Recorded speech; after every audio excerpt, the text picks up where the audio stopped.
Kamusta po mga kabayan? Sana po nasa maayos po kayong kalagayan. Si Kamanong po, inyong lingkod ay nagbabalik po muli at tayo po ay magsama-sama magkomentuhan dito po sa Tambayan mga kabayan. Mag-umpisa na po tayo, komentuhan po natin. Ito pong banat ni Senator Rodante Marcoleta kay Ping Lacson, kay Senator Lacson na nagmamalinis. Linisan daw! Akala mong walang baho at tinatago. Hinubaran po siya ni Senator Marcoleta. Hinubaran si Lacson sa napakatagal na panahon. Akala mo raw kay linis-linis at walang bahid anomalya ang kanyang pagkatao. Umpisa na po natin ang banat ni Senator Marcoleta kay Lacson.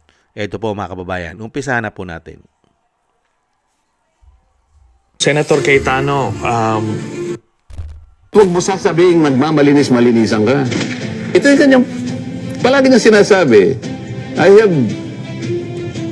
I've spent 50 years of service in government. You know? Na parang walang ka-blemis-blemis. Parang walang kulubot. Parang Walang kabahid-bahid ng ano. walang bahid dungis. Yes po, oo. Parang nakalimutan niya yung napakaraming episode sa buhay niya na. Nakalimutan niya yata yung Kuratong Baliling. Nakalimutan niya yung ano ba yun? Corbito, ano yun? Daser Daser Corbito. Ganun po ba? Oo. O nakalimutan niya yung sa Isabela na ano siya na tungkol sa mga illegal logging. Di ba? O baka hindi niya alam na alam ko kung bakit nawala na lang bigla yan.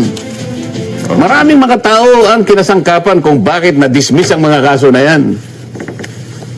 At huwag mo sasabing magmamalinis-malinisan ka. Po, yari ka ngayon. At nakalimutan pambanggitin ni Senator Rodante Marcoleta yung mga semento. Yung mga semento na pinaputok po ni Paildon. Hindi po ba? Na nalinis din po nila yon. Kasi tama po yung sinasabi ni Senator Marcoleta. Napakaraming ginagamit na tao para po malinis ang kanyang kabulukan, di umano. Ito pa po mga tambay, ang isa pa pong kabulukan.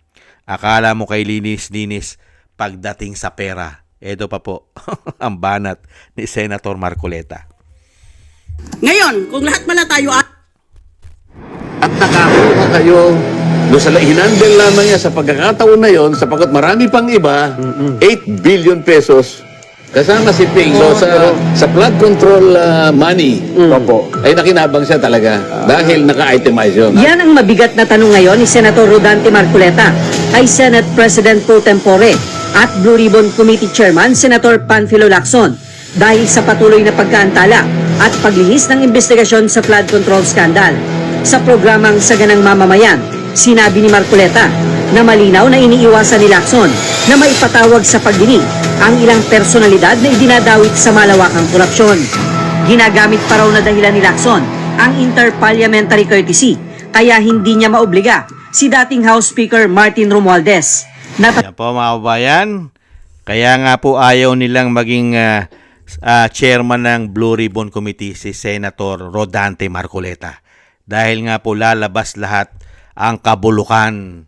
Hindi lang po si Lacson at kasama rin po yung dating Senate President si Soto. Hindi kaya nakita niyo po 8 billion flood control money. Kasama raw po sa anomalya si Lacson. Hawak ang resibo. Lacson, hawak pa lang resibo ha. Yari ka. Naglilinis-linisan, malinisan si Senator Lacson. Napakarami pong ginawa yan. Lalo-lalo po yung ginawa niyang yung isang batas. Yung batas po ang ginawa niya, matindi po yon. Yung pinag-uusapan po ngayon, hindi po ba?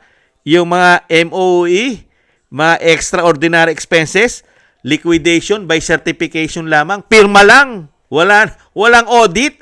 Siya rin po ang author nun. At isa rin po yung cause ng malawakang korupsyon. Hindi po ba? Hindi lang po semento, hindi lang po kuratong, Hindi lang yung kuratong Baleleng, hindi lang yung Daser, hindi lang yung issue sa Isabela, hindi po ba? At yung semento nga, grabe rin po sa flood control pala. Ayon kay Senator Rodante Marcoleta. Kaya nga po may mga kuha siya eh. Meron din po siyang kuha na kumalat. Kasama niya po yung mag-asawang kontraktor na mga diskaya. Kaya nga po ayaw nila imbestigahan eh. Kasi mabubunyag po yata pagdating po sa mga proyekto. Dahil tumanda na po siyang politiko, dekada na po na politiko, mabubunyag po at lalabas na po ang baho ni Lacson. Kaya lang daw pala si Lacson, kaya lang po lahat ng mga nagiging involvement niya sa issue ay nawawala, napaplansya, naabsuelto dahil pala gumagamit ng isang damukal na padrino, kakilala. Mga kababayan, sa lahat ng kanyang ma-involvement pala. Hindi po ba? yung semento nga lang, yung mga smuggler na semento, di po ba? Naging issue po sa anak niya yan. Kay Pampilo Lacson Jr. yata yun, di umano. Hindi po ba? Yan po ang aabangan po natin. Kaya nga po gustong-gusto natin imbestigahan. Na ayaw po nila imbestigahan at pilit po nilang pinipigilan na imbestigahan.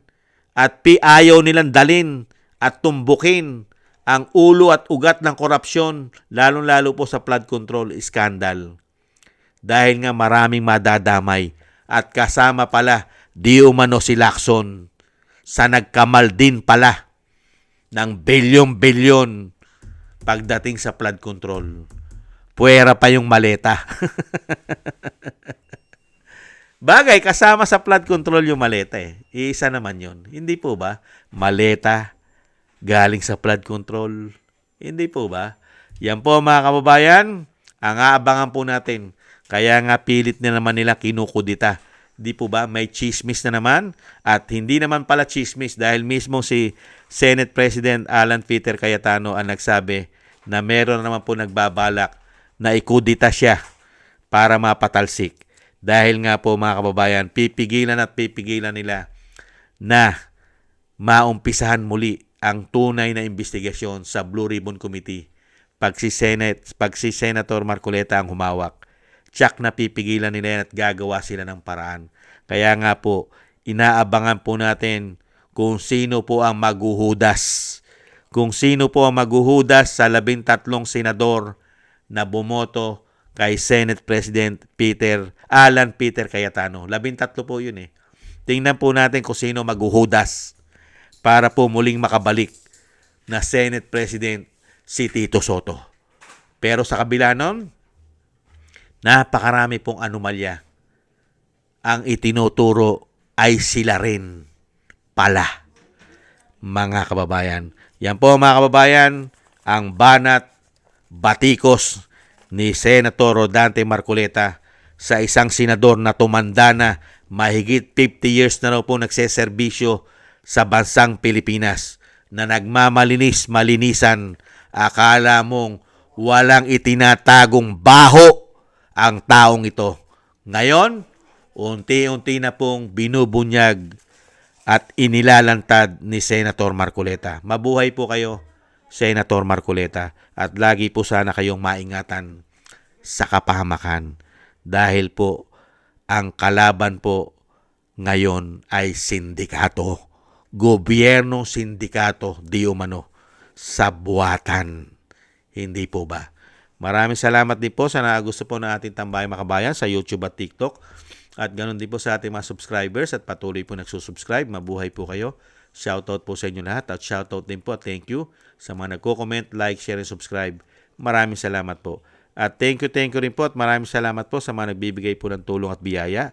Shoutout po kay Eric Hershio ng Canada, Kingston ng Hong Kong, Beichi Chiyoko, Jake Yahut ng California, USA, Gina Ray ng Berlin, Germany, Julieta Celona ng Sydney, Australia, Baby Roman at Ate Isa ng Cagayan, Jem Aris ng United Arab Emirates, Jobilin Watanabe ng Japan, ako si Pilam, kay Annie Jo, Chudorico Erguisa Jr., Arpel Villacorta, Wills Bubbles, Rosalina, Michelle Yamaguchi, Norma Garcia, Gay at Chena, Tatay Nick ng Canada o Tatay Nick ng Toronto, Canada, Nancy Lumampaw, Balance Vision TV, Jesus Valdepena, Rolando Guerrero, Mila Yi, Felipe Shapno ng Texas, USA, Rolando Timbol ng Alberta, Canada, Ma'am LB at Shermani ng North Miami, Florida, USA, Melchorita Espinosa ng Orlando, Florida, USA, Arthur Estraniero ng USA, Mika Legaspi, Frank Zamora ng California, USA.